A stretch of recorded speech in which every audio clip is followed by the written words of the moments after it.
അങ്ങനെ അവസാനം നന്ദുവും അനിയും തമ്മിൽ ഒളിച്ചോടി തന്നെ കല്യാണം കഴിക്കാം എന്നുള്ളൊരു തീരുമാനത്തിൽ വന്നെത്തി നിൽക്കുകയാണ് കേട്ടോ.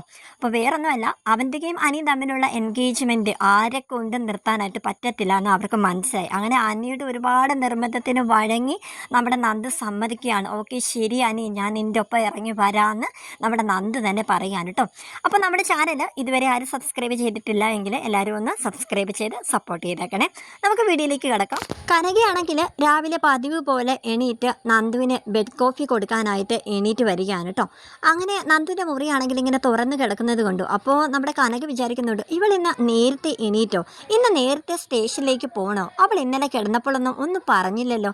അങ്ങനെ കനക അവളെ എല്ലാ മുറിയിലുമൊക്കെ തിരക്കുകയാണ് കേട്ടോ.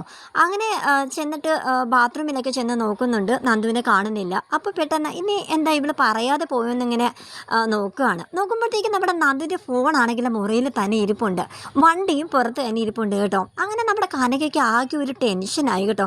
അങ്ങനെ ഒരുപാട് നേരം അവൾ അവിടെ ഇവിടെയൊക്കെ നോക്കിയിട്ട് കാണാത്തതുകൊണ്ട് പെട്ടെന്ന് അവൾ എന്തായാലും നയനമോളെ വിളിച്ചൊന്ന് പറയാം എന്ന് പറഞ്ഞിട്ട് നയനേനെ ഫോൺ ചെയ്തിട്ട് കാര്യം പറയുകയാണ്. നയനമോളെ, ഞാൻ കുറേയൊക്കെ നോക്കി, ഇവിടെ നന്ദുവിനെ കാണുന്നില്ല, അവളുടെ ഫോൺ മുറിയിൽ തന്നെ ഇരിക്കുകയാണ്, എനിക്കെന്തോ പേടി വരുന്നു, എനിക്ക് അവനെ സംശയം, ആ അനിയെ. അങ്ങനെ നയന് പറയുന്നുണ്ട്, അമ്മ ഇതെന്തൊക്കെയാണ് പറയുന്നത്, അനിയും നന്ദുവും അങ്ങനെ ഒരു തീരുമാനം എന്തായാലും എടുക്കത്തില്ല, ആ മൂന്ന് സമാധാനപ്പെട്, ഞാൻ എന്തായാലും അവൻ്റെ ഫോണിലിട്ടൊന്ന് വിളിച്ച് നോക്കട്ടെ എന്ന് പറഞ്ഞ് നയന് ഫോൺ കട്ട് ചെയ്തിട്ട് നമ്മുടെ അനിയെ വിളിക്കുന്നു കേട്ടോ. അപ്പോൾ ഒരു സെയിം സിറ്റുവേഷൻ തന്നെ നമ്മുടെ അനന്തപുരം തറവാട്ടിൽ നടക്കുകയാണ്. കാരണം ജാനകി രാവിലെ കാപ്പിയും കൊണ്ട് നമ്മുടെ അനിയുടെ മുറിയിൽ ചെല്ലുമ്പോഴത്തേക്കും അനീനെ അവിടെ കാണുന്നില്ല, ഫോണും മുറിയിൽ തന്നെ ഇരിപ്പുണ്ട്. അപ്പോൾ നയനയുടെ കോള് അനിയുടെ ഫോണിൽ റിങ് ചെയ്യുമ്പോഴത്തേക്കും എടുക്കുന്നത് നമ്മുടെ ജാനകിയാണ് കേട്ടോ.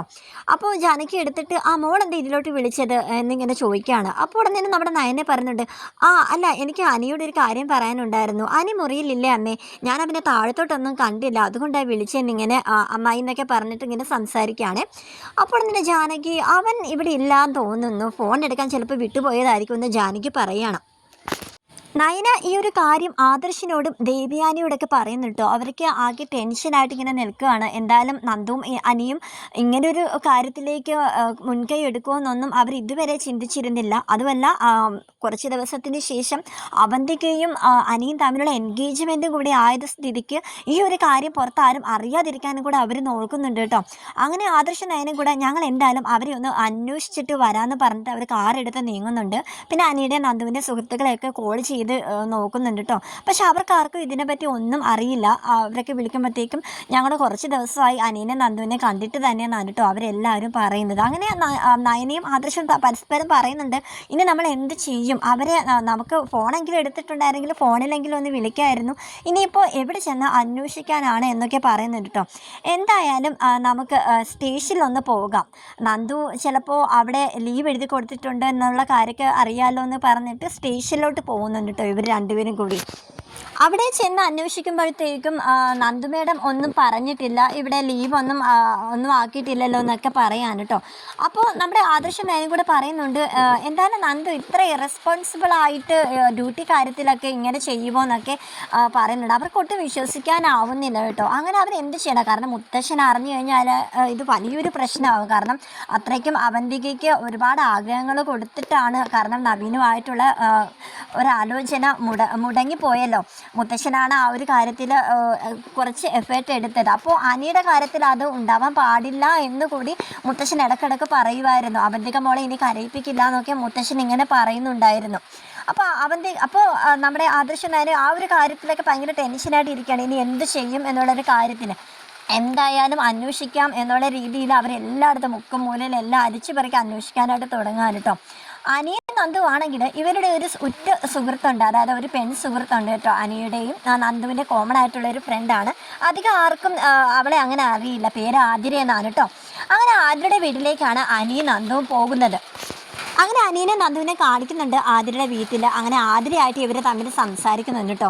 എന്തായാലും ഞങ്ങൾ കുറച്ച് ദിവസം വീട് വിട്ട് മാറി നിന്ന് കഴിഞ്ഞാൽ ഞങ്ങളുടെ ആവശ്യം പറയാമെന്നാണ് ഞങ്ങൾ കരുതുന്നത് എന്നൊക്കെ ഇങ്ങനെ പറയാണ്. അപ്പോൾ ആതിര അവർക്ക് നല്ല സപ്പോർട്ടിങ് കൊടുക്കുന്നുണ്ട്. എന്തായാലും ഇപ്പോഴെങ്കിലും നിങ്ങൾ ഇങ്ങനെ ഒരു തീരുമാനത്തിൽ എത്തിയല്ലോ, പക്ഷേ ഇത് നിങ്ങൾ കുറച്ചും കൂടി മുന്നേ എടുക്കേണ്ടതായിരുന്നു. എന്നാലും ആ അവന്തികയുടെ ഭാഗത്ത് നിന്ന് നിങ്ങളൊന്ന് ചിന്തിച്ച് നോക്കൂ, ആ കുട്ടി എന്തുമാത്രം സ്വപ്നം കണ്ട് കാണുമെന്നൊക്കെ. അപ്പോഴും നമ്മുടെ അനി പറയുന്നുണ്ട് കേട്ടോ, അതിനെക്കാട്ടി നല്ല കാര്യം അറിയില്ല, അതിനെക്കാട്ടി മുന്നേ തന്നെ ഈ ഒരു കാര്യം ചെയ്തത് നല്ലതാണെന്നാണ് എനിക്ക് തോന്നുന്നത്. ഒരു പക്ഷേ ഈ എൻഗേജ്മെൻറ്റ് നടന്നു കഴിഞ്ഞാൽ എനിക്കൊരിക്കലും അവളെ വിവാഹം ചെയ്യാനായിട്ട് സാധിക്കുകയില്ല. അഥവാ ഞാൻ അവളെ കല്യാണം കഴിക്കേണ്ടി വന്നാൽ അനാമികയും ഞാൻ വേർപിരിഞ്ഞതുപോലെ ഇന്നല്ലെങ്കിൽ നാളെ അവളുമായിട്ട് വേർപിരിയുന്ന കാര്യത്തിൽ ഒരു സംശയവും വേണ്ട എന്നൊക്കെയാണ് ഇങ്ങനെ അതിനോട് സംസാരിക്കാൻ കേട്ടോ. അങ്ങനെ ഇനി എന്താ ചെയ്യാൻ പറ്റുന്നതൊക്കെ ചെയ്യാമെന്നൊക്കെ പറഞ്ഞ് ആതിര അവർക്ക് ധൈര്യം കൊടുക്കുന്നുണ്ട്. അങ്ങനെ ആതിര പറയുന്നുണ്ട് കേട്ടോ, എന്തായാലും നിങ്ങളിവിടെ ഉണ്ടെന്നുള്ളൊരു കാര്യം, അതായത് ഒരു 2-3 ദിവസം നമുക്ക് ആരോടും ഒന്നും പറയണ്ട, എന്നാൽ 2-3 ദിവസം കഴിഞ്ഞ് നമുക്ക് നിൻ്റെ ആദർശേട്ടനെയും നയനേഷിനെയും ഈ ഒരു കാര്യം അറിയിക്കാം, എന്നിട്ട് നമ്മുടെ സ്റ്റാൻഡ് അവരോട് പറയാം എന്നൊക്കെ പറയുന്നുണ്ട് കേട്ടോ. പക്ഷേ ഈ ഒരു കാര്യം കനക, അതായത് അനിയുമായിട്ടാണ് പോയതെന്നുള്ളൊരു കാര്യം ഉറപ്പിച്ചുകൊണ്ട് തന്നെ കനക ഉടനെ തന്നെ ഓടിത്തുള്ളി നമ്മുടെ അനന്തപുരം തറവാട്ടിലേക്ക് വരികയാണ്. അവിടെ എത്തി കഴിഞ്ഞിട്ട് അവിടെ ഭയങ്കര കരഞ്ഞോണ്ട് ഇങ്ങനെ ഓടി വന്നിട്ട് നമ്മുടെ മുത്തശ്ശൻ്റെ നേരെയാണ് കേട്ടോ ചെല്ലുന്നത്. നിങ്ങളുടെ കൊച്ചുമോൻ എന്താ ചെയ്തു വെച്ചിരിക്കുന്ന അറിയുമോ, എൻ്റെ മോളെ കൊണ്ട് അവൻ കടന്നു കളഞ്ഞു എന്നിങ്ങനെ ദേഷ്യത്തോടെ പറയാനേ. അപ്പം മുത്തശ്ശനാണെങ്കിൽ എന്താ നിങ്ങൾ ഈ പറയുന്നത്, നയനയുടെ അമ്മ എന്താ ഈ പറയുന്നത്, ഞങ്ങൾക്കൊന്നും മനസ്സിലാവുന്നില്ല എന്ന് പറയാൻ കേട്ടോ. നിങ്ങൾക്കൊന്നും മനസ്സിലാവുന്നില്ല, നിങ്ങളുടെ അനിമോൻ ഇവിടെ ഉണ്ടോയെന്ന് ആദ്യം നോക്ക്. എൻ്റെ മോളെ രാവിലെ തൊട്ട് കാണുന്നില്ല, ഇപ്പോൾ സമയം എന്തായെന്ന് അറിയാവോ, എൻ്റെ മോളെ എപ്പോൾ പോയതാ എന്നൊന്നും ഒരു പിടിയുമില്ല. ഇന്നലെ രാത്രി 10 മണി വരെ ഞാൻ അവൾക്കൊപ്പം ഉണ്ടായിരുന്നു, അത് കഴിഞ്ഞിട്ട് ഇന്നലെ രാത്രിയിലാണോ രാവിലെയാണോ പോയതെന്നൊന്നും അറിയില്ല. എനിക്ക് എൻ്റെ മോളെ ഇപ്പോൾ കാണുമെന്ന് പറഞ്ഞിട്ട് കനക ഭയങ്കരമായിട്ട് കിടന്ന് കരയുകയാണ് കേട്ടോ. അവന്തിക മുറി നിന്ന് ഇറങ്ങി വരുന്നുണ്ട്. അപ്പോൾ ഈ ഒരു സംസാരമൊക്കെ അവന്തിക കേൾക്കുകയാണ്. മുത്തശ്ശൻ അവന്തികയെ കണ്ട ഉടനെ എന്നെ മിണ്ടാതിരുന്നിട്ട് കനകയോട് നേരെ ഇങ്ങനെ ചൂടായി കൊണ്ട് സംസാരിക്കുകയാണ്. ഒന്ന് നിർത്ത് നയനയുടെ അമ്മയെ, വായി തോന്നുന്നതൊന്നും വിളിച്ച് പറയരുത്. ആദ്യം നന്ദമോളെ എവിടെയാണെന്ന് നിങ്ങൾ അന്വേഷിക്കുക, ഞാൻ അനീനെ ഒന്ന് വിളിച്ച് നോക്കട്ടെ എന്നിങ്ങനെ പറയാൻ കേട്ടോ. അപ്പോൾ നമ്മുടെ കനക പറയുന്നുണ്ട്, ആരും വിളിച്ച് നോക്കേണ്ട കാര്യമൊന്നുമില്ല, അവരെ നേരത്തെ തന്നെ വിളിച്ച് ഒരുപാട് തവണ നോക്കി, ആദർശമോനും നയനമോളൊക്കെ. അവർ രണ്ടുപേരും ഫോൺ എടുക്കാതെയാണ് പോയിരിക്കുന്നത്. അനുമോൻ്റെ ഫോൺ ഇവിടെ വീട്ടിൽ തന്നെയുണ്ട്, അതുപോലെ തന്നെ നന്ദു വീട്ടിലെ ഫോൺ ഉപേക്ഷിച്ചിട്ടാണ് പോയിരിക്കുന്നതെന്ന് ഇങ്ങനെ കനക പറയാൻ കേട്ടോ.